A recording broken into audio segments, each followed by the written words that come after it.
And there he is, Chris Sims, the man under pressure. He's officially under the desk, and he is plugging in what seems to be a phone charger. Damn it. What are you trying to do? I'm low. On your phone? Yes, that would be. Then why don't you plug it into your computer? The computer has a USB. Ooh, Stop it. never thought of that. Who am I working with? Chris Sims, football player.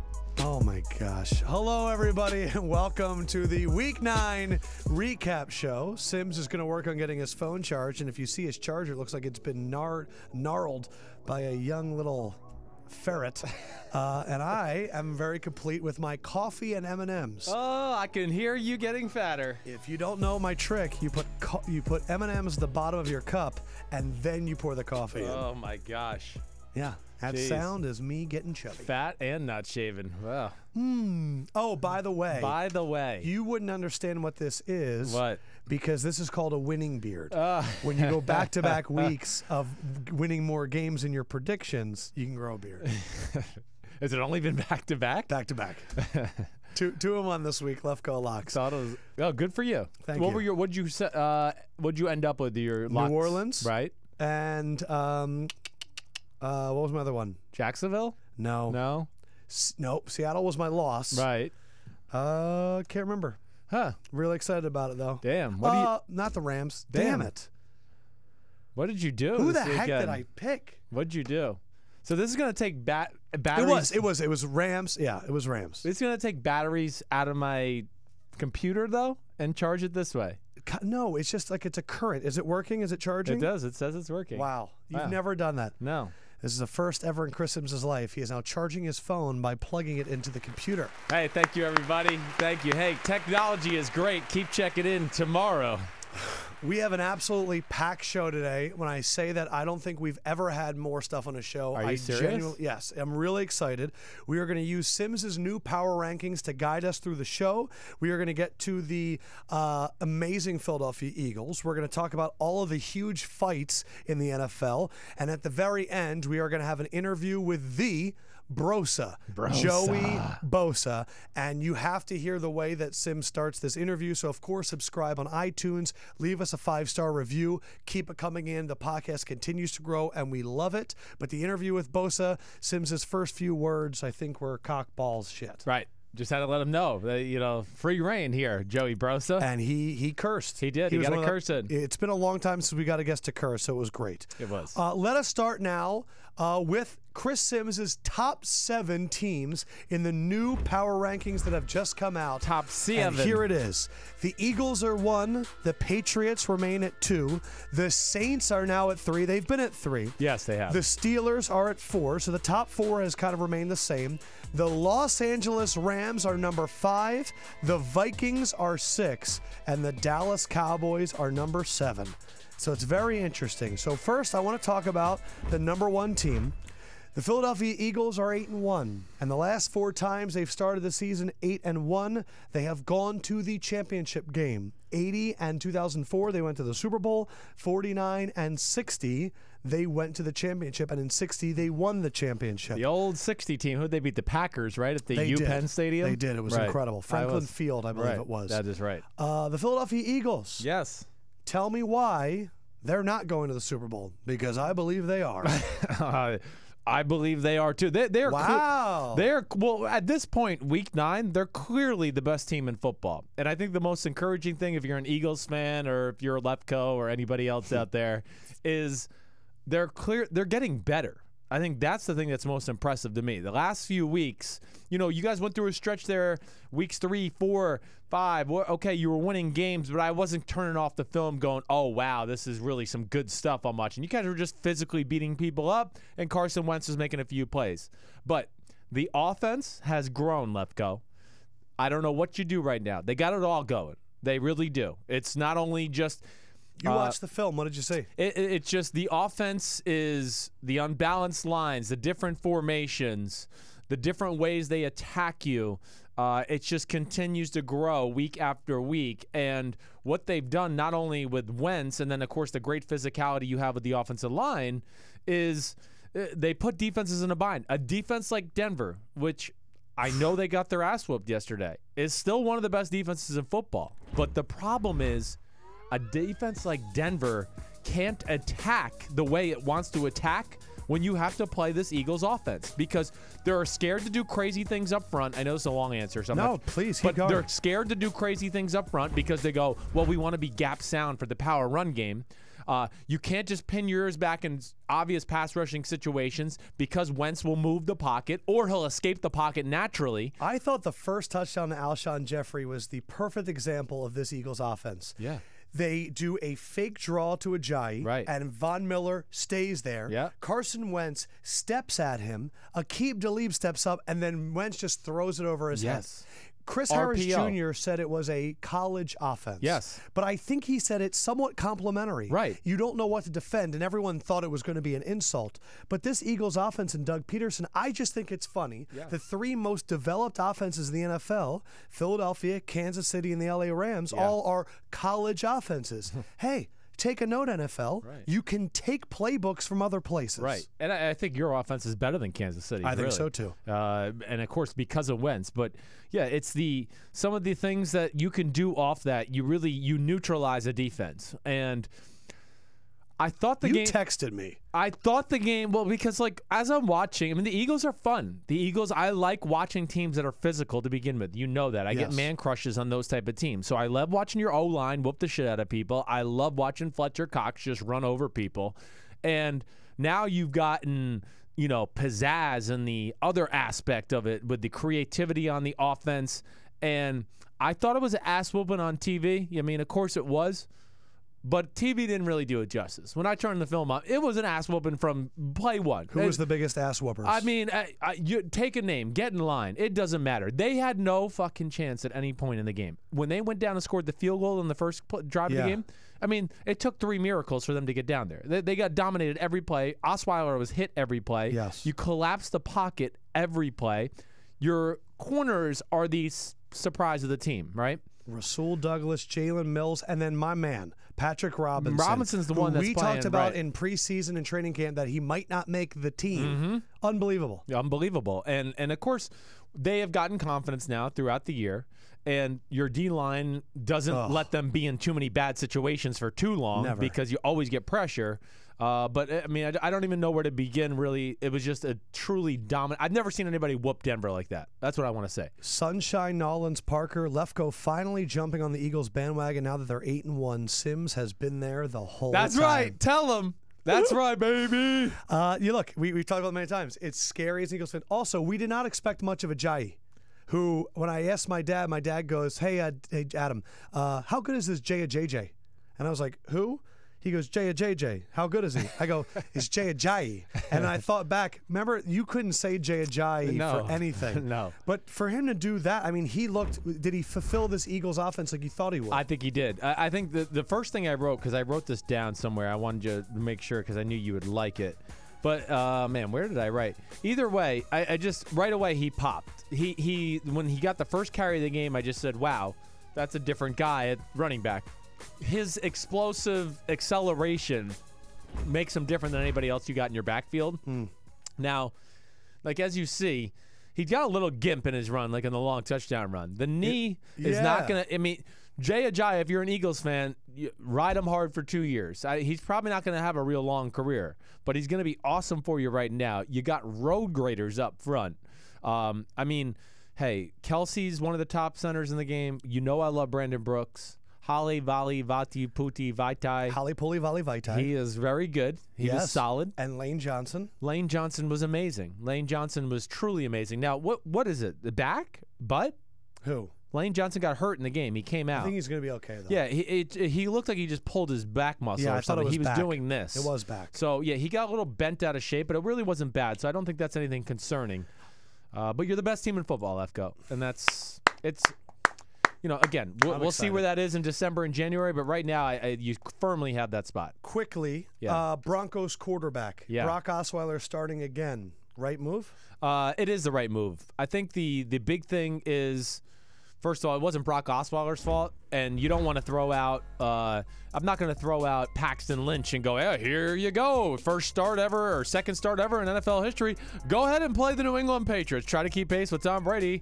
There's no chance. At least Osweiler's been there. They didn't lose the game because of Osweiler. Listen, he threw a stupid interception. There's no doubt about that. But damn, I checked the rule book. The Broncos can protect the quarterback. It's not against the rules. So I would do it one more week for sure. Pax is just getting into the swing of things, being healthy. So and you're not going back to Simeon. No, definitely not. You almost said never. No, I mean definitely not at this point. You're going Osweiler. If Osweiler fails, at some point you got to see what Paxton Lynch has, regardless, anyways. And Will Farrell is saying that I should baptize Ajayi because there's all those bad rumors that he's not a team player, he's not a good guy. Every NFL team is going to badmouth a guy that they trade for a fourth-round pick so their fan base doesn't think he's bad. Yeah. Jay Ajayi, I give you the mush blessing. You are now a good Samaritan, and all of a sudden, Carson Wentz shall bring you to the good Nobody side. in the Dolphins locker room didn't like Jay Ajayi. So again, that's like NFL propaganda. You can't always hear that stuff. Oh, he's a bad locker room guy. The Dolphins coaches were the ones saying that.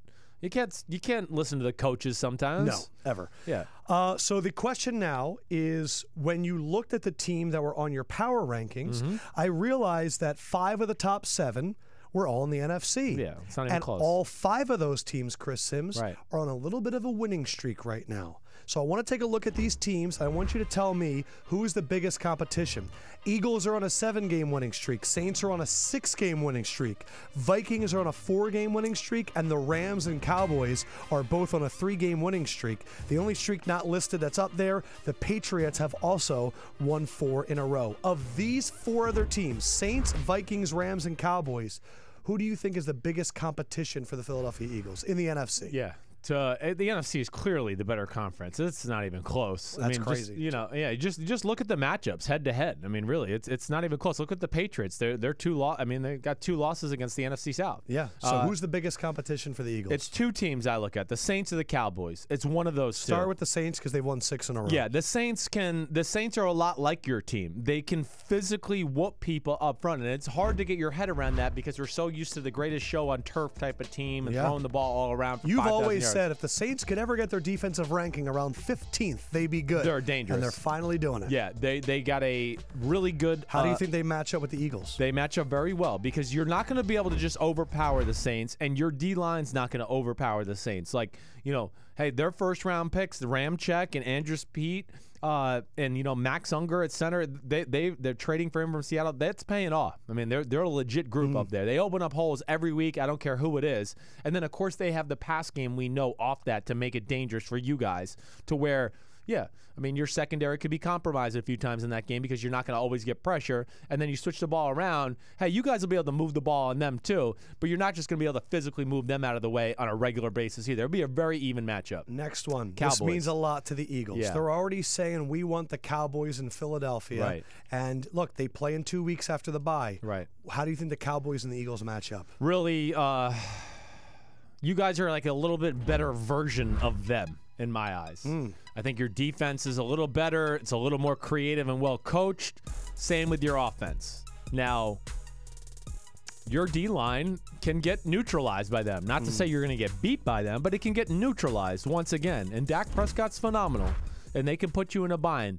But I do think you match up better with the Cowboys than you do the Saints. Interesting. Slightly. So if you made me pick one, I'm going to go with the Saints only because those things we talked about equally, then I just go down to, okay, what's the scheme that's harder to break down? And I just go, the Eagles will have a harder time with the Saints scheme, I think, than the Dallas scheme, which is based on, hey, we're going to run it here, we're going to run it here, Dak's going to make a few throws, we're going to run a bootleg so you can't crush on the run here, run here, run here. And, that's easier to defend than, Drew Brees and all the things they can do on the offensive side of the ball. All right, so the 2 biggest threats, it seems, for the Eagles at this point, the Saints and the Cowboys. By the way, Cowboys, that Tyreke Hill play at the end of the half, I've always wanted someone when teams play that far back to set it up, and Tyreke Hill was just the perfect punt returner to get behind that. Where were you when that happened? Oh, I was yelling. I was amazed. Everyone here at Bleacher Report was standing on the tables high-fiving each other. Not because we don't like the Cowboys, because it was so cool to see. Yeah, that was amazing. And a lot of people had Tyreke Hill in their fantasy teams. Well, I mean, again, he's probably the only guy in football, him and Odell Beckham Jr., that could actually pull that off right there. I mean, to be able to, like, hop like a 4-year-old and then, restart and outrun a guy like Orlando Scandrick and then cut it up and then hop again and then restart again. He's amazing that way. I got concerns about the Chiefs, though. Man, for real concerns. The Chiefs they've lost 3 out of the last 4. They're out of the upper echelons teams. Yeah, out of the upper echelons teams, they have 2 things that would concern me. Their defense is horrible, and out of the upper echelon teams, they have the worst quarterback. And they're not creating the plays like we saw last year, right? Yes. And you're right. I mean, the defense is bad, plain and simple. And you could see when their trickery, dickery, doc, and bullshit doesn't work. Yes. Can they beat you the traditional way? And we've seen them, the Cowboys, they take away the speed sweeps, they take away Kareem Hunt type runs. Can Alex Smith drop back and beat you? Same thing we saw in the Steelers game, right? Same thing. They took away all the crap, and then can you just beat them the traditional way? I don't know that about the Chiefs I agree with Deke De Silva. Give Hunt the ball. Yeah, that's Why stupid. is Charkandrick West in the game so much? I don't get it. Keep him in there. I want to touch on one team before we keep going. By the way, in a little bit, Sims is going to have some news that he's actually going to kind of break right here involving Colin Kaepernick and Jimmy Garoppolo. It's going to be awesome. You need to trust me on that. Rams came out and beat the crap out of them. They were one of the 2 teams, you didn't say that were a big threat to the Eagles. Yeah. Rams, I know it was a slow Giants team. Right. But the big plays, Gurley, that offense after a bye, no signs of slowing down for Jared Goff in that offense. No, McVay is a genius. He's the hottest play caller in the game right now.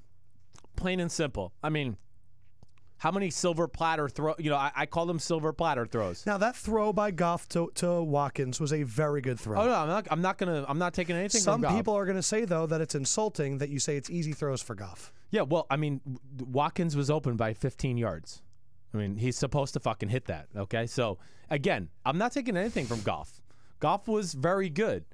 I'm just talking about the offense is what the most amazing thing is with the Rams. I mean, come on, it's 3rd and 33. He threw a screen to a receiver, and he goes untouched for a 51-yard touchdown. I got breaking news. Bleacher Report app. What? Mike Evans suspended 1 game for cheap shot versus Saints. AJ Green not suspended. What? I have Mike Evans on my fantasy team and AJ Green. Look, so we're going to, you know what? Can we jump ahead to that, Canvasser? Are you guys ready for that? All right, let's jump ahead to that. What were we just talking about? We were talking about the Eagles and all that stuff. Let's go to that because this just happened. What did you think about the Mike Evans and Marshawn Lattimore and the Jameis Winston thing? I mean, Jameis Winston just got his receiver suspended. Yeah. For pushing Marshawn Lattimore in the back of the head. Well, that's a bad look by him. What the hell are you doing? You're getting your ass whooped. Your shoulder's hurt. You're not playing. Just stay on the sideline and be quiet, okay? So there's a problem with the Tampa Bay Buccaneers. Mike Evans, though, he's still a grown man, and he can control his emotions. That was one of the cheapest crap I've ever seen. Sean Payton said during the game I was happening, that's fucking chicken shit. No, that's it's absolutely horrible. And really, to be suspended 1 game, I don't think that's even right. It should have been at least 2. That's ridiculous. He got involved out of nowhere, cheap shot at a guy. You could ruin the guy's season by the way he hit him. You could have ruined his life. I know. He cleaned him out. And then this, to me, this was the worst Sunday that Jameis Winston has had. Right. His pregame speech was finger awful. licking. What did you think of that? I thought that's what he was doing. I thought he was about to go like finger licking. Did you see the faces of all the teammates? I didn't even regurgitate it all the way, but he looked so dumb. Yeah. And then he's out there pushing Lattimore in the back of the head, instigating that. Yeah. And then after the game, he said, "Oh, Evans was just protecting his quarterback." Yeah. I'm officially turning in my Jameis Winston is one of the future young quarterbacks in the NFL that's going to be best. And I am saying from now on, I am officially saying I was wrong, and I don't think he's the guy anymore. And I think that all of this was an act, and I fell hook, line, and sinker for it. And I don't see any of the talent. I don't see the composure. And I also don't believe that this team believes he's the leader anymore. And what he did, I'm just saying, I'm reading what I saw yesterday.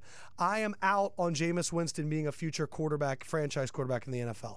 I know that I'm going harsh. Yeah. But I believe that what I've seen thus far this season, it ain't all Dirk Cutter. No. It's a lot of dumb plays every week by the guy. And what I saw from him collective yesterday, I think I've been falling victim to a really good sermon. And now I'm realizing that no one's listening to that shit anymore. Yeah, he certainly has flaws as a person and on the field and off the field. He does, no doubt about it. And he is maturing to do both on the field with decision making. Haven't seen a single maturing yet. Off the field, what he's doing, yeah, all of those things. I'm not going to say I'm off the bandwagon, all that, but right now it is not a good look. I'm very surprised though. Did you have something else to say there? No, go ahead. AJ Green not suspended. I mean, he threw 7 haymakers and tackled Jalen Ramsey from behind. And they ejected Jalen Ramsey. First, that I hate that crap. The referees, like, come on. Jalen Ramsey pushed him in the back. He didn't even fall down. He went to like barely a knee and put his hand down, and then he dragged Jalen Ramsey down in a chokehold and then threw haymakers on him. So I had Canvasser make us a tail of the tape graphic. Right. If Jalen Ramsey and AJ Green were to actually fight. AJ is 6'4", 211. Yeah. Jalen Ramsey is 6'1", 209. And Green has him by an inch in the reach. Right. After the game, Jalen Ramsey had to be pulled away by the sheriffs because he was in the visitors' locker room yelling for AJ Green. Yeah. You know their personalities. Yeah. If they actually fought, AJ Green, Jalen Ramsey, who you betting money on? Jalen Ramsey. Jalen Ramsey's a kill. I love Jalen Ramsey. Jalen Ramsey, you know why AJ Green did that to him? Because he couldn't get open against Jalen Ramsey. You watched the film, right? Yeah. Jalen does this to everybody. He gets underneath everybody's skin. Why do you think DeAndre Hopkins hates him? Antonio Brown hated him when they played him earlier this year. Jalen is a mind manipulator along with being an island corner. He's the best corner in the game right now. And, yeah, AJ didn't like it because Jalen shuts you down and he lets you know it. He stares at you. He talks shit. And you know who else does that? Marshawn Lattimore. Because they're freaks of nature. And they're in so the most confident. respectful way. Yes. Because they're long, they're fast, and for corners, they're not afraid to throw their body around. I love corners like that. It's like old school Raiders, Lester the Molester kind of shit. I love it. Yeah. Lester Hayes. Yes.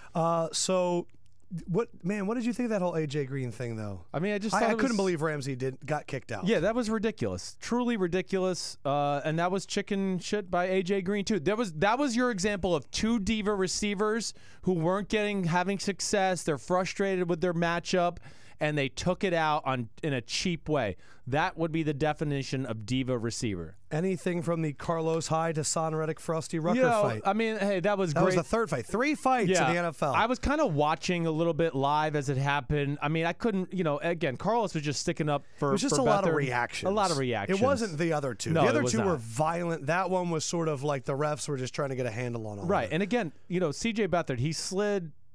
Maybe the guy could have avoided his head, but it was a very late slide again. Like, I think we got to stop yelling at these defenders when they're coming in to make a tackle, and as they're going like this to tackle, the guy slides. Like, that's almost impossible. Yeah, and then Jeff Conrad, he says, who punches a helmet anyway? Yeah, right. I know. I actually have an out of Lefkoe Field. 1, who's punching helmets? But 2, why when I'm watching NFL games do I see teammates headbutt each other?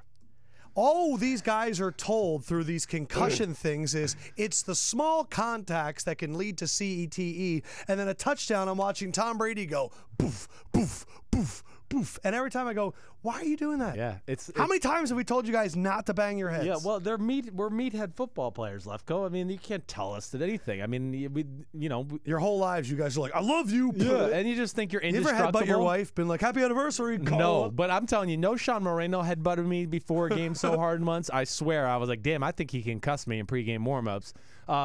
Remember his cry? Between that, headbutting, and then, like you said, if you make a good play and people slapping you on the head, oh my gosh, you're right. You'll have a headache. I'm always thinking that. All right, so let's now go. We were very disappointed in Mike Evans and Jalen Ramsey. They didn't set the bar. There are certain players that don't just set the bar, they are the bar. And each week we try and pick 2 guys that we think really owned it. Set the bar, were the bar. Sims, where are you going? I'm going with your quarterback, Carson Wentz. Carson Wentz is the bar right now in the NFL. He said it. He is it. Whatever you want to say. He's forward tough to add on to that. He's the best quarterback in the game right now. He's the best offensive player in football right now. And again, 4 touchdowns. Hey, the stats might not look all that great, right? He only threw for, 199 yards. It's the pressure he puts on the defense with all the different things he can do. It simplifies defenses and then makes this offense even that much more dangerous. And you get in the red zone, Wentz is almost like Aaron Rodgers because you go, uh-oh, he's going to run for a touchdown. Oh, he pulled up and threw a touchdown behind me. He's almost unstoppable from that standpoint. And, man, that little flick over there with the option, I mean, the kid has a special hand. I wrote that in my notes, a special hand and wrist. He can just flick it like a special quarterback, like a Rodgers. I can't believe he's our quarterback. Yeah, he's the man. I am going to go with someone who is also part of a very big winning streak, 6 games in a row. You're stealing my guy. Who's your guy? I know you're stealing him. Do you know who it is? Yeah. Well, every single game he's improved. Alvin Kamara. He can't be your guy because he's my fantasy son, and I've been riding him like a workhorse. 6 catches, 84 yards, 10 carries, 68 yards. Every single time he touches the ball, it is an impact play. If you didn't see his long touchdown yesterday, it was a sight to behold. Alvin Kamara is the future of the New Orleans Saints. Yes. You said around the draft that he was the perfect running back for Sean Payton's offense, and it is coming to fruition with him and Ingram. That offense has gained new life, and he can do anything out there. You're right. He is one of the future running backs. He is the new mold. He is, in my mind, the next Brian Westbrook, and he has a similar body type. He's only going to get it better, and Alvin Kamara wasn't just setting the bar. He was the bar for the New Orleans Saints in Week 9. New Orleans Saints? The good old New Orleans Saints. But Russ Johnson says these guys bandwagon the Eagles so hard. Woo! They're 8-1. It's not bandwagoning when they've been kicking ass, and we've been saying they're great, and I've been saying Carson Wentz is a top 5 quarterback for the last 6 weeks. Yeah, no, you're all over it, and yeah, that's just a simple fact of it. And to get to your Kamara thing, yeah, it's not going to stop. I mean, that's a great pick by you. Excuse me. Ew. I was burping. It's so but it's like at this time, like I swear to gosh, it's like 32 minutes. You like eat your own barf. Well, I just had You're Chipotle. like a snake. Ew. But regardless, the thing about Kamara, the offense. This is what's amazing about him, and I know we've talked about this. The offense is based around Kamara. I mean, he is truly he is their jack of all trades, and they design the plays for Kamara. It just speaks to so much of what he is as a player. Yeah, Brendan Henderson said, whoa, Lefkoe, let's see another season. Sophomore slump is a real thing. For sure. I'm just saying he has all the tools you look for in a runner. He always gets like 6 yards a carry on like a normal just run up the middle, and then all to the outside. He's fantastic. Let's pull up the next 7 of your power rankings because this is really the meat and potatoes of the playoff run. You have the Panthers at 8, the Jaguars at 9, the Chiefs at 10, and they've fallen from the top 5. Washington at 11, the Bills at 12, even though they lost on Thursday night, the Titans at 13, and the Seahawks at 14. Do you feel a little vindicated with the Seahawks? Yes, I do. I mean, I was sitting there because I picked the Seahawks to win, and I wanted to be right. I thought the Redskins would play Tommy close. Olson says, Seahawks at 14? Listen, you had the Seahawks at 18. Everyone else had them top 5, and you're still not ready to put them up there. Tell me, who was it, Tommy? What did you say who it was? Is that who it was? Tommy Olson, yes. Tommy, what do you see about the Seahawks that you think that they're above that? I mean, they have one quality win, the Rams, in a game they got dominated in and won. I mean, a game the Rams turned the ball over 5 times and Cooper Kupp catches a touchdown pass, they lose. You know, they've beaten the worst teams in football, including the Texans. It's one of the worst defense. 49ers. Giants. Texans. The Texans defense stinks. Now, it was a shootout and it was a great game. This is not the same Seahawks team. This was the Washington Redskins who were missing half their team on the home field. Plain and simple, they're definitely not one of the 6 best teams in the NFC. So, yeah, to answer your question, I wanted them to win because I picked the Seahawks, but yes, as soon as they lost, I said, well, maybe now people will start to believe me that this team is not the old Seahawks. The one team that you have been, so you've always been a little bit more down the Seahawks, and you've always been higher than the Panthers, and you have them at 8, and they made you look good. But you got to be honest, I kind of got you on this pick. Let's take a look at how we predicted the Panthers and the Falcons. $100 on the Carolina Panthers, and you might be thinking, Adam, I mean, Kelvin Benjamin, what the hell? And you could take Atlanta and actually get a point. This is the first NFC South game for the Atlanta Falcons. And divisional games are different, and they haven't felt that yet. Yeah. The other thing, I trust Carolina's defense immensely. Come on, you've been rushing me already. Wow, I'm so excited. Yep, so this is our big one. Talk about it. Yeah. So do you disagree with me? Do you yeah, I mean. do that again. I don't know I can't make a Falcon noise. I'm not good at that one. I think Atlanta's still a good football team. I just don't think they're the team last year, but they're still good, and I'm going to pick them. And that is my question for you. Do you still think they're a good football team? No. You know what? You know what's even worse about it? Because I just watched that film. I mean, they got their ass whooped. Even I thought so. You came in today and said the Falcons were the better team. I said, I don't know, man. Even when they were up 10-0, it was still getting their ass whooped. It was just they have a few good players that made some plays that helped them. And then, of course, Jonathan Stewart fumbled twice as the Panthers were driving down. But, yes, I don't know why. I mean, I'm trying to watch a lot of games, but as I was watching, I kept thinking, Falcons look like they're in control of the game. Well, that's why you can't always go by TV. Because when I turned on the film this afternoon, at no point were they controlling the football game. At 0 point. If they were losing the battle on both sides of the ball from the very start, it's just Matt Ryan and Julio made a few plays. Devontae broke one run. Tevin Coleman had the one touchdown. Yes, exactly. How much do you put on Julio for that drop? Because that was the image that we all saw. Yeah, well, I mean, hey, he catches that ball, 999 times out of 1,000. It just is one of those weird instances. But I am a believer in Carolina. You know that. Yeah, I did. I thought the Falcons were I thought the Falcons were going to make it tough. I really did, and I was obviously wrong. There's no denying that. The Panthers, this is what I would like to say about the Panthers. I mean, we know their defense, like you said in your little clip. The defense is awesome. And the D-line is like, I even wrote, they're like Philadelphia, just slightly less. K1 Short, Julius Peppers. Star Lotulelei, so good. Mario Addison. I mean, the kid they drafted, Vernon Butler, in the first round. Is he showing up? Yeah, he comes off the bench. I mean, he's the guy that spells it. So they're deep on the front. Kuechly, I wrote in my notes, and you're going to like this probably, but I wrote, is Kuechly in the huddle? I just wanted to know because he just knows the plays. Holy crap. I mean, some of the plays, they're running a screen to the receivers outside. He's running there before they snap the ball. He knows it's coming. So he has reached the Zach Thomas level. Yeah, for me, right? You remember my stories about you always Zach talked Thomas. about how Zach Thomas predicted the plays, and you'd be in the huddle you'd be like at the line of scrimmage. I'd be in the line about to give the ball off, and he'd be like, they're going here. And I'd be like, holy shit, we are going there. So you think that Kuechly has reached that level? It's unbelievable. There is nothing better than a middle linebacker that reaches the perfect mix of athleticism and intelligence. Ray Lewis was able to do it for 3 years. Yeah. But it's eventually going to go away, right. Athleticism, and you're going to be able to read, but you won't be able to do it. But Kuechly's in that window. Oh, and then you also have Thomas Davis, who I imagine does it as well. If he didn't have Kuechly on his team, you'd be going, oh, wow, he's pretty awesome at that. I think people are still sleeping on Carolina. They are. Well, Carolina is the all-get-off-the-bus team. I mean, again, a lot of these NFC teams. These NFC teams are all built on size and physicality, and I think that's where the AFC is different. It's a little bit more on speed, and we're going to throw the ball and all that. Like the NFC teams get off the bus, and there was a fight. The Cowboys, the Panthers, the Saints, the Eagles, they'd whoop the shit out of people. I want to make one more point about it, because I think this is a huge point. This is what jumped out to me about the game.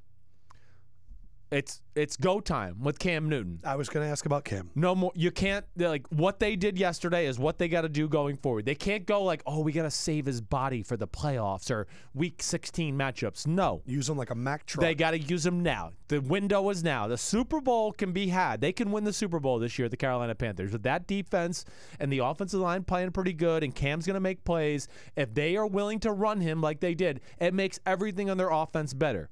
And then it becomes, oh, shit, what do we defend? Because it's McCaffrey going one way, Curtis Samuel, Stewart up the middle. Oh, Cam's kept it. How was it with no Kelvin? That would be the last thing I wrote. What did I here? I'm going to this last run. Maybe they felt Cam locked on to Benjamin too much. Cam was smarter and less aggressive in this game. That's what I said. Good thing.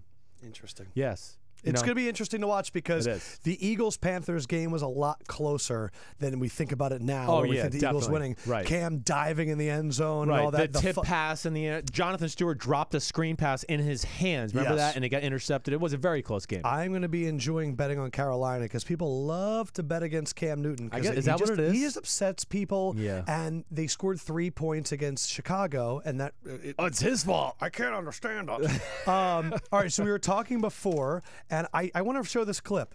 I know there was a fight in Jacksonville, Cincinnati, and you would have known it was going to come if you watched our pick show on Thursday. Here's our preview.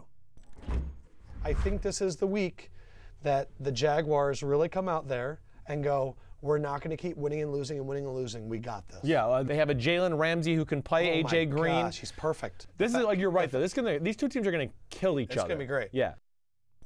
And they did kill each other. They did. But the one thing I did say in that was I'm excited for Fournette to face Burfict. Yeah. And then Fournette doesn't play Right. because he apparently missed a team photo.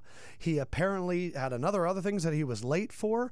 What did you think about Doug Marrone sitting out his star running back and still getting the win, but first sitting Leonard Fournette? Yeah, that's why they're 5-3 because there's a new sheriff in town, and it's no longer, it's no longer like, oh, we're just gonna placate to our stars, whatever. It's Marrone and Coughlin. They don't take shit from anybody. They don't give a damn if you're the best running back in football or the best player on their team. I'm disappointed in Fournette that he did that, but they're setting an example, and they're going to show you. And that's what, again, the way they played yesterday, they're just tough. They, again. They're doing this without Fournette, so that means that not all of this is because of Fournette. Nathaniel Hackett deserves unbelievable credit for what he's doing on the offense. Blake Bortles is playing better than he's ever played. But by no stretch of the imagination is it like wowing or great. No. I said this yesterday. They are just rolling them out and giving them one option. Right. And you either take it, you run it, or throw it away. Right. Or they clear them out and they run a shallow cross. Because they put you in a bind because of their physicality, and teams are worried about the run. And then they have speed and receivers on the outside. It's just funny. I thought their O-line was going to stink. Oh, it's physical. And this is the last thing I'll say because I watched this on film on the train in. And again, it was one of those things where on TV it looked like, of course, Jacksonville won the battle. When I watched the film, they didn't just win the battle. They fucking killed this Bengals. They did. The Bengals, I think, by the fourth drive of the game, knew they were like, we're not gonna move the ball the rest of the day. And last thing with them, this is one thing I just kind of figured out about the Jaguars. The Jaguars, why their run defense is so bad. They play 8 people at the line of scrimmage, and they really think, okay, we got 8 at the line of scrimmage. The team is going to try to pass. They're not surely going to try to run the ball into this 8-man front. And because of that, they play an 8-man front, but they do like passing schemes up front with their defensive line. You've always said they stunt too much. They stunt too much. That's why they get gashed in the run game. But I think they're just going, you know what? Go ahead. We're going to be aggressive up front. We're going to make it look like we're here to stop the run, but we're really playing pass defense. Just a little note. It is really fun to watch the Jaguars start to hit this stride and to reach the potential that we've been waiting to see for a long time. And then Will Farrell's asking, does Sims have goggle marks from tanning? Sims does not tan. No. Sims, I would be afraid if you tanned. No, I think you would turn into a Jersey tomato. I might just be tired. I don't know. But the Jaguars, I was like, oh no, I put $100 on them and Leonard Fournette's out. Doesn't matter. Doesn't man. matter. No, Unreal. They got it going. Jaguars, I'll say it. What did I rank them at? Where did I You put had them at 9. 9. Jaguars get in the playoffs. Watch out. The Jaguars could go up to New England and beat the New England Patriots.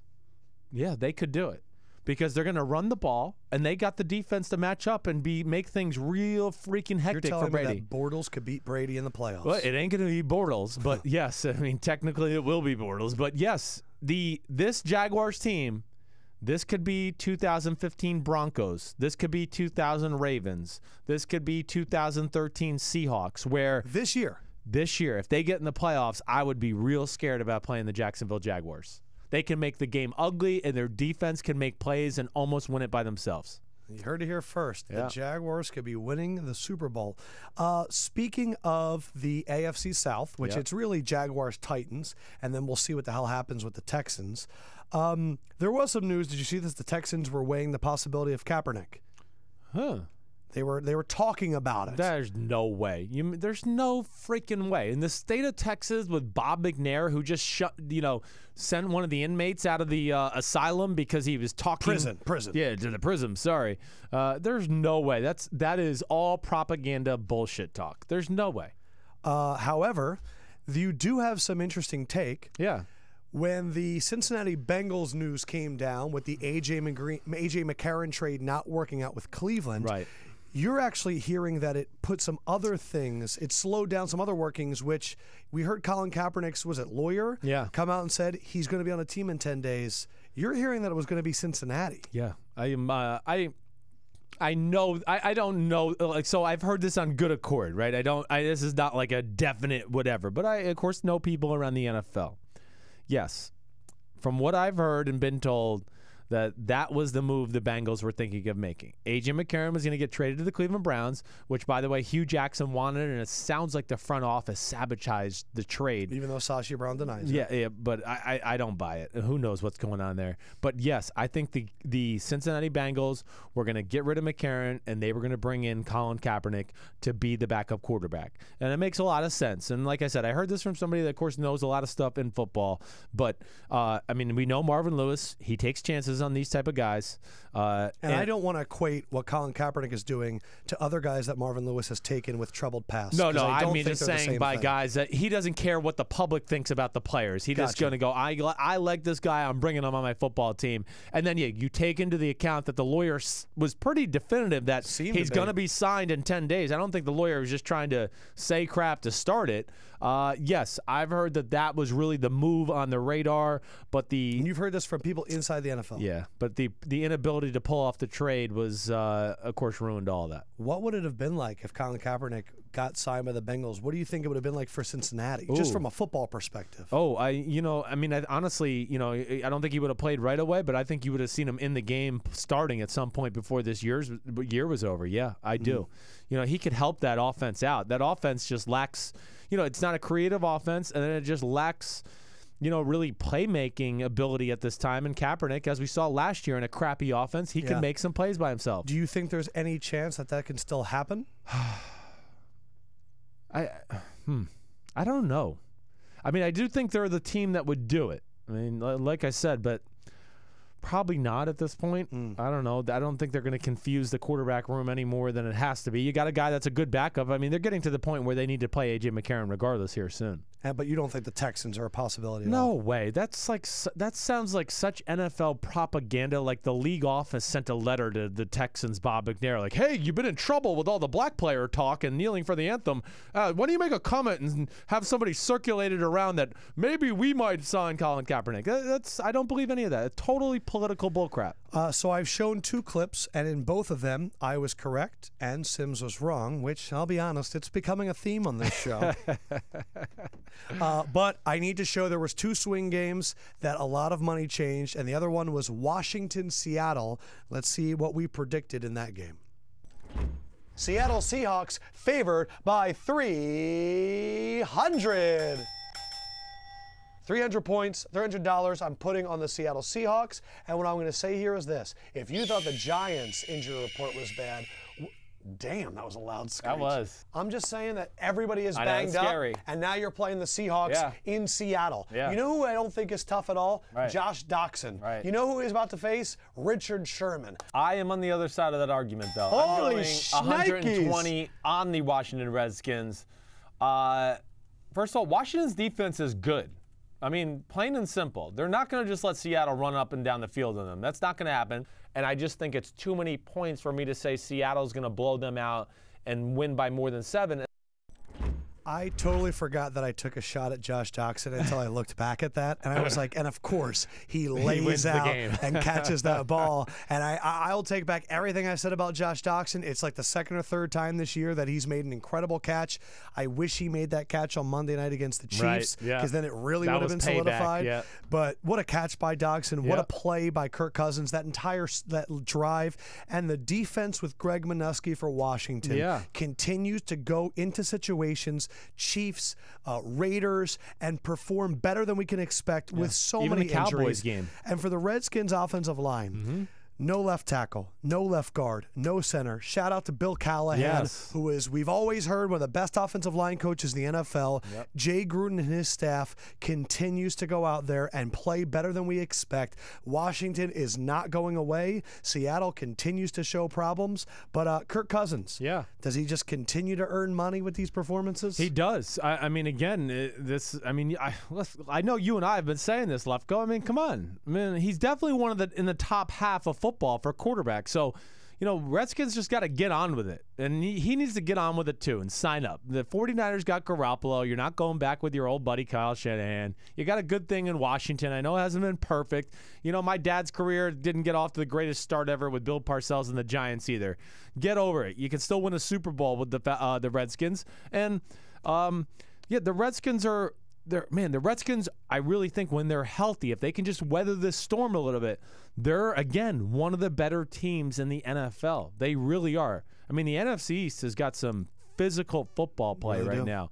And, listen, I know the Blair Walsh project I was going to say, how could you be the team that watched Blair Walsh lose a playoff game with like a 25-yard field goal and then go, timeout? We're going to sign that guy. Why do they do that? Why do they get rid of Hauschka? Why would you put this guy in such an important position? Sometimes kickers get the yips, and I guess they thought he was over the yips, but apparently not yesterday. And that was the game. That was the game. It really was, yes. I mean, 2 field goals early on like that certainly would have put Washington in a tough spot. The thing that is amazing to me, once again, too, I mean, damn. Does Russell Wilson got to do everything? Is it unbelievable? I mean, again, just the stat line alone, everybody. It's 297 yards passing, 2 touchdowns, 2 interceptions, 77 yards rushing. He doubled any running backs running yards. Chris Carson is still the leading rusher for the Saints this season, and he hasn't played. The Seahawks? The Seahawks, and he hasn't played in like 6 weeks. Right. It's just too much pressure on Wilson every week, and he's going to be able to deliver more weeks than not. But when teams get equal in talent, it becomes very hard. So I have questions. I do about Seattle. I mean, plain and simple. I don't know how anybody could say, like, are you really going to sit here and tell me that they're better than the Eagles, the Saints, the Vikings, the Rams, Carolina, or Dallas? To me, no, they're not at this point. I'm sorry.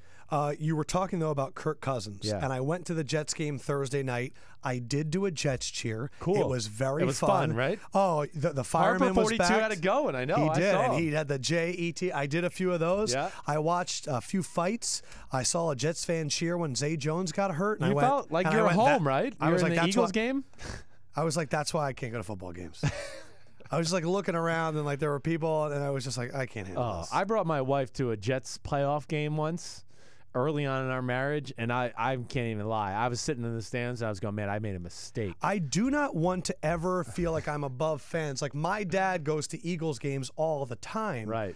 And you know what? Like, I've gotten into fights at an Eagles preseason game. I instigated it. I'm not going to lie. It was before I was working here. I was a young whippersnapper, and a Panthers fan was yelling at an Eagles fan, and I got in his face, and he got kicked out. And people were patting me on the back, and I was like, yeah, F you. You got him kicked out because you were a dick. No. I didn't get kicked out, but No, you got him kicked out. Yeah, who do they eject? Yeah, they eject the visitor. The opposing team, right. But no, I was that goon, but I was sitting there Sunday night, and this woman was sitting there with her 2-year-old child, and she goes, let's go, Buffalo.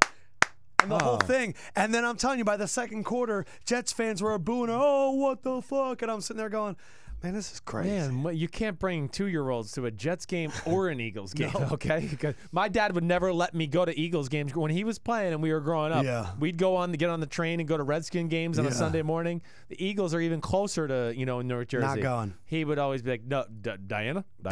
But you can't go to Philadelphia and sit in the stands. I mean, you can't do it. They'll kill you. Well, plus we all know whose son you would be. I mean, everyone knew I immediately. would stick out a little bit. Yeah, little Casper Ghost is walking. It's got to be a Sims kid. But a lot of Jets fans were asking, is Kirk Cousins coming to the Jets? Now, there was a report from Adam Schefter that came out about Jimmy Garoppolo. It's not guaranteed he's going to be a Niner. Something could happen with the franchise tag. You're hearing something about that as well. I don't hear anything about this. Okay. This is just what I think. All right, this is a Sims opinion. I know Kyle Shanahan well. I know that. I haven't talked to him in 5 weeks. I'm just telling you, I know his brain a little bit because I've known him for 20 years. And I know how much you like Kirk Cousins. And I'm just saying, with this one, I still wouldn't put it out. First of all, who reported that? Schefter? Shefty. Oh, well, Schefter's talking to the Shanahans. He wrote Mike Shanahan's book. So there's a clue for you, okay? All right. Anytime there's been Kyle Shanahan news or 49ers news, you know who's broken it the quickest? Shefty. So, okay. All right, so what are you telling me? So what I'm telling you is by connecting the dots of my lifelong journey through the NFL that I wouldn't be shocked if they signed Garoppolo or franchised him at some point and then traded him to the Redskins after the year to get Kirk Cousins. I don't think that's off the table by any stretch of the imagination. Do you think that's smart, though? Because I feel like Garoppolo is a better fit and he's younger Physically, and he costs less. I think you're right. Physically, I do. I agree. He's probably a better physical fit for what Kyle wants to do. Roll out, play action, bootleg. But Kyle and Kirk, they have a special relationship. Kirk knows that offense. They love each other. And yeah, there's something to be there. Hey, listen, I get it. When you have a play caller that you trust and he trusts you, there's a good relationship. Pick up your phone. Hello, phone.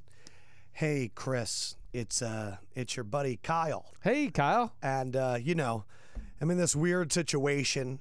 We made this great trade, second-round pick for Jimmy Garoppolo, Right. but I just talked to Washington, and they'll send us Kirk Cousins for Jimmy. And I'm curious, best friend Chris Sims, whose initials are tattooed on my leg, what would you do? Well, first of all, win a game, okay? Let's just win a game first, Of course, okay? of course. But I think I would go with Jimmy Garoppolo. Oh, but Yes. I have this amazing relationship with Kirk Cousins. Like, we work together. I helped draft the kid, and I gave him a lot of guidance, and I just trust him. I get it, but I really think Garoppolo's skill set, Kyle, fits your offense even better, and you're taking tremendous risk if Kirk Cousins comes to town and it isn't good, and then Jimmy Garoppolo goes to D.C. and tears it up. Man, that's going to be your ass, and that 6-year but here's the contract might thing. go to 2 or 3. You just said I haven't picked up the phone. Oh, sorry. I haven't won yet, and I really want to win, and I trust the guy that I know because don't look at me, I'm not here. But I trust the guy that I've worked with, and I need to get these wins. The trust tree? Circle of trust? Yeah. Yeah. I would still go with Jimmy Garoppolo. Okay. I would. I would go with Garoppolo. But again, like I said, I think that is an interesting thing to keep everybody's eye on. I got no inside info there. I just been around this game a long time. The question is, what do you think John Lynch is thinking? Oof. I don't know. They got to be. I feel for my friend, of course. I picked them to win yesterday. I thought this might have been their chance. Got that one too. Damn, I know. Adrian Peterson, 37 carries. Where friendships go kill you in the pick segment. But yeah, man, this is the predicament they're in as the 49ers. Can you even feel good about throwing Jimmy Garoppolo? I mean, they can't protect the quarterback. That's what would scare me. He might get killed if he's out there. was killed yesterday, and you're going to put Garoppolo in that? I know. So what are you doing there? I'm not putting Garoppolo in there yet. I'm really not. They got the Giants this week, I believe, so they can maybe win the football game. They're really in a spot though. I'm not sure they can win a game with C.J. Beathard at quarterback That's either. the tough thing. I think Garoppolo could get them a win, but I don't want Garoppolo to get hurt. I know. Because as soon as Garoppolo goes in, he ain't coming out. They need to win in one game though. I'm putting Garoppolo in. I'm doing it. Against Giants. Yeah, I'm doing it. Man. Yeah. Okay, Yeah. I'm excited. Yeah. So a lot of you have been asking about the hot seat, and don't forget, coming up, we are going to have the Joey Bosa interview. Subscribe to the podcast on iTunes or wherever you get the podcast. And if you'd like to get comments to me, I know that there's people right now in Facebook that are saying, I'm in Spain, I'm in England, you don't see our iTunes. I don't. Go to Instagram, follow me at Adam Lefkoe, DM me. I see all of them. I might not respond to all of them because I get a lot, and I will collect them and read them on podcast. deal. It's not great. It's not fun when you get messages where it's like, your picks suck. And I'm like, I love you. Have a great day. Good thing I don't do it. But so hit me up and then also subscribe and listen to the podcast because Joey Bosa was fun and we talked about bench press and he's doing protein shakes sponsorships. and yes, because he's a true protein meathead. Yeah, he's a meathead. Yes, Jake Allen going down in the and DM. we called him that to his face or his ear, Yes. so he knows that. Let us talk about coaches that are on the hot seat, and let's run through the 6 names and whether or not you think they should stay or go. Right. First one, Ben McAdoo.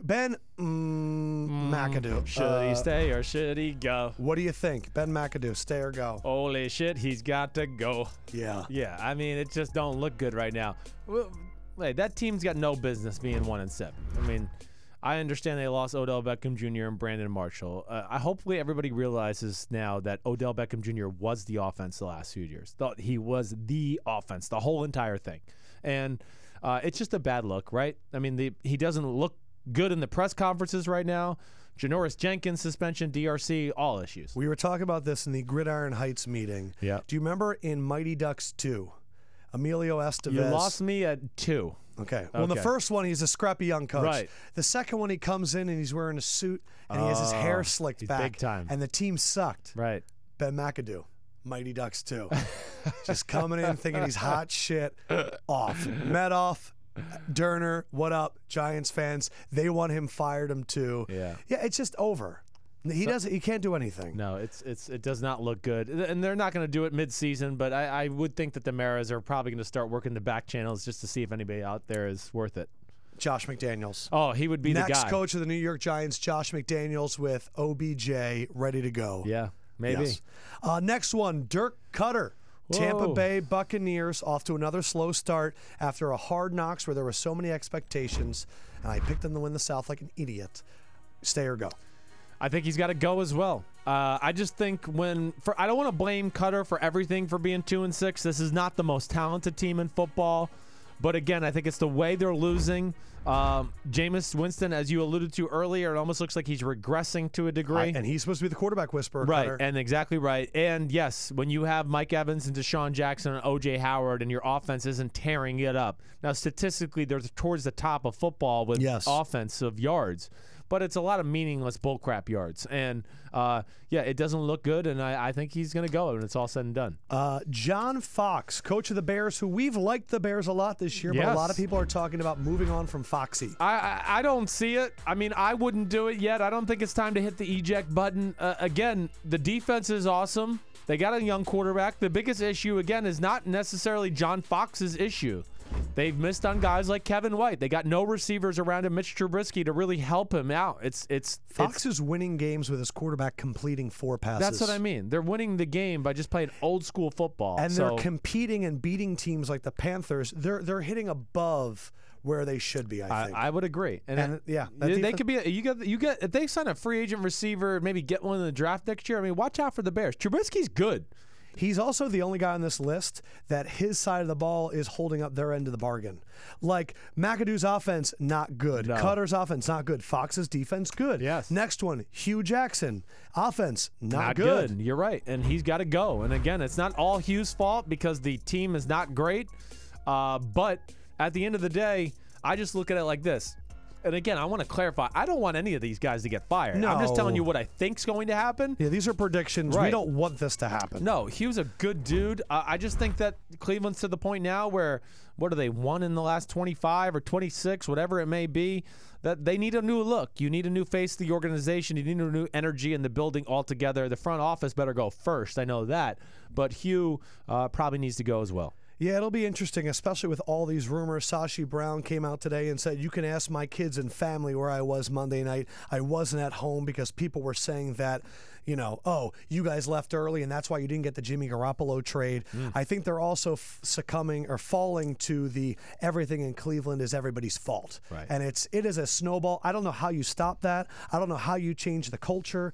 Maybe Carson Wentz would have been one of those people that was a culture changer, but it is tough. Yep. Next one, still in Ohio, that the culture has been the same way for a long time. He is the second longest tenured coach in the NFL, only behind Bill Belichick, and he is the only coach in the top 5 most tenured that does not have a playoff win. His name is Marvin Lewis. 15 seasons.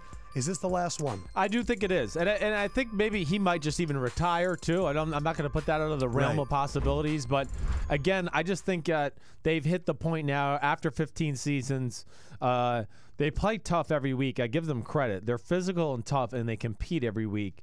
But I do think they're at the point where it's time for a new look as well. And I mean that for Marvin Lewis and the quarterback position. It's time. It's over. Sorry. Last one. Another one that I'll tell you what, our NFL leader, Colin McCullough, he's been calling for Chuck Pagano's head for a while. The whole Bruce Arians thing, where are you with Pagano and the Colts? Griggson's gone, and they're 3-6 this year. Yeah, I'm not going to sit here and totally blame Chuck Pagano. I think he's a good football coach. Those teams that they went to the playoffs, they went to the AFC Championship game, they weren't bad teams. I mean, I want to say not bad teams. They weren't good teams, but he got them there. Pagano's a good coach, but I do think he's going to go as well. All for the same reasons we said with all the other guys. It just, there comes a point where it becomes stale, and they haven't had a lot of success recently, and you just need a new message within the locker room. Yeah. And it's not his fault. Andrew Luck got hurt, and they botched that decision. He's not the doctor. He's not in charge of that. And then, he got screwed with Ryan Grigson as his GM, too. But I think at the end of the day, he will go just because they're going to want a new, fresh look. And that was honestly the same reason why I felt about Jameis Winston. I feel like his act has gotten stale. Yeah. And I think I saw Golden Tate, some internet account posted Jameis Winston's thing and was like, man, thank God this isn't my quarterback. And Golden Tate was like, hell yes, I wouldn't want that. Man. It's just, I think sometimes when you're giving a speech so many times, eventually it doesn't, no one listens anymore. Right. You know, Bill Belichick, everyone listens because he has a track record of it working. Yeah. But if you keep saying, trust me, it'll work, trust me, it'll work, trust me, it'll work.